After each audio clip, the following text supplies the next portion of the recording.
आपको बहुत बहुत धन्यवाद। अनुराग अग्निहोत्री जी आप आए, उसके बाद कार्यक्रम का समापन है।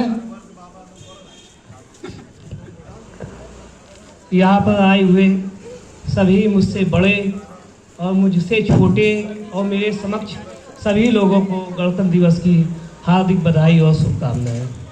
यहाँ पर जो मंच है, ये प्रोग्राम आज वक्ताओं ने अपनी अपनी बात रखी और हम लोगों को जागरूक करने का प्रयास किया।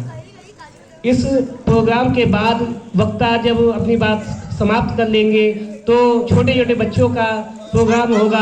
वो इन बच्चों में कोई ना कोई डांस करने के लिए कई दिनों से प्रैक्टिस कर रहे हैं, तो कोई नाचने, कोई गाने के लिए उन्होंने गीत बना के रखा है, तो वो सब भी आप लोग जरूर देखिए और उनका हौसला बढ़ाइए।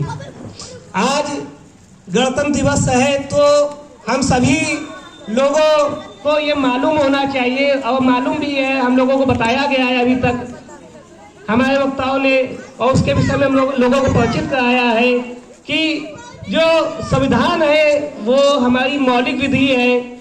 इसी से देश की सभी विधियां निकल के आई है और बनी है। यदि कोई विधि इसको कटाक्ष करती है और जैसे इसका कहीं ना कहीं अवहेलना करती है, तो कहीं ना कहीं इसी संविधान में सुप्रीम कोर्ट को यह ताकत दे दी गई है कि उस विधि को निरस्त कर दिया जाए, उसका प्रभाव तुरंत ही खत्म कर दिया जाए। तो इसलिए ये संविधान की ताकत क्या है ये हम लोगों को अच्छे तरीके से परिचित है, और इसको हमें तो लगता है कि कहीं ना कहीं संविधान के विषय में स्कूलों में पढ़ाया जाना चाहिए, एक सब्जेक्ट के तौर पर रखा जाना चाहिए।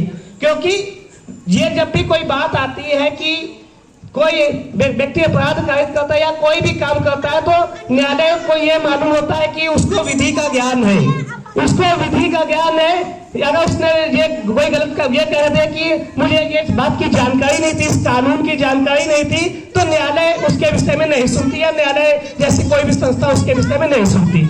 इसलिए सबसे पहले ये स्कूलों में ये व्यवस्था करनी चाहिए, संविधान को तो आवश्यक रूप से ही वहां पे लागू करना चाहिए और सभी लोगों को परिचित कराना चाहिए। और लेकिन तब भी ये 26 जनवरी 15 अगस्त जैसे प्रोग्राम में जैसे हम लोगों के सम्मानित लोग आते हैं जिनको उस विषय की जानकारी है, तो वह अपनी बातें बताते हैं। ये मौलिक विधि, इसमें बहुत से अधिकार दिए गए हैं, मौलिक अधिकार बताए गए हैं। जब कभी बात होती है हमारे क्या मौलिक अधिकार है, तो वो भी संविधान से निकल के आता है। जब बात होती है कि कर्तव्य क्या हमारे, तो वो भी संविधान में बताया गया है। तो मतलब इसकी ताकत क्या हो सकती है, और ये तो कितनी कुर्बानियों के बाद हम लोगों ने इसको प्राप्त किया। और कहीं ये कुछ दिनों में नहीं बन के तैयार हो गया, कुछ पल में बन के तैयार नहीं हो गया। इसको कम से कम इतनी आजादी में इतनी लड़ाइयाँ लड़ी गई, पहले की विधियां जो था उनको समाहित किया गया, देश की संस्कृति में उसको संस्कृति को जाना गया, और सभी विचारों और सभी धर्मों को इस संविधान में उसका हिस्सा बनाया गया।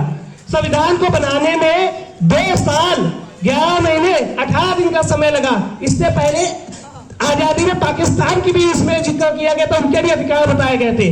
पाकिस्तान, लेकिन जब ये बात हुआ कि पाकिस्तान जैसा एक अलग देश बनना है, तो उनके लोगों को उनकी संविधान की चीजों को उनसे हटा दिया गया।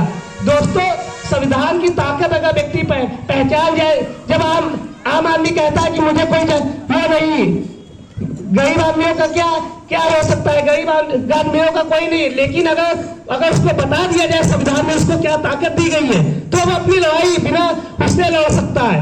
कहीं आप अगर थाने में जाते हैं, कोई व्यक्ति आपसे थानेदार दरोगा या कोई आपसे कुछ सवाल करता है, अगर संविधान की बात अगर उससे बोल देंगे अगर, तो उसका उसके पास जवाब नहीं होगा। इसलिए दोस्तों, संविधान को तो आवश्यक रूप से सभी को जानना चाहिए, और समय की मर्यादा को देखते हुए अपनी वाणी को यहीं से विराम देता हूँ। जय माता, जय भारत, जय माता की। बहुत बहुत धन्यवाद।